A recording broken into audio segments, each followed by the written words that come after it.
any particular areas of the country that would be better for investment in HMO properties?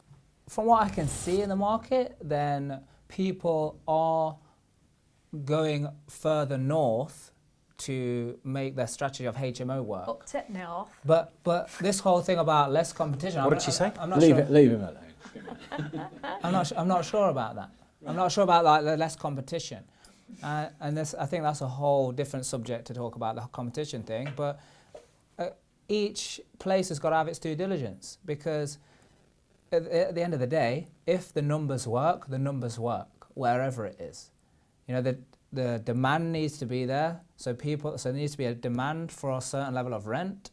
And then there's going to be a cost associated with owning or and running a property in whatever area, and these costs are going to be different wherever it is, and those numbers need to stack up. Is the standard of accommodation lifting in the HMO market as a general trend? I think so. I'm not sure about general trend.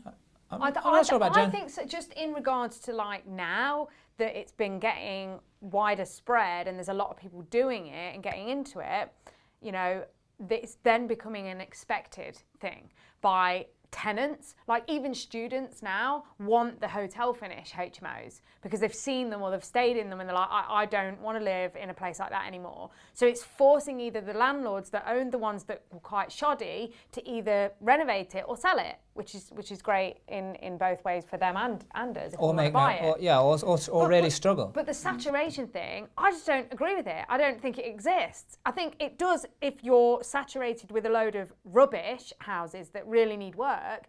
But in my area, for example, they're saying market rents and no rents will go any higher than £350, £400 a month, whereas we're achieving £650 on some of ours on that exact street where next door it may be this. It's not about there's a maximum rent that you can get in an area, this is the ceiling. It's like Mark always says, a house is worth what somebody is willing to pay for it. That's it.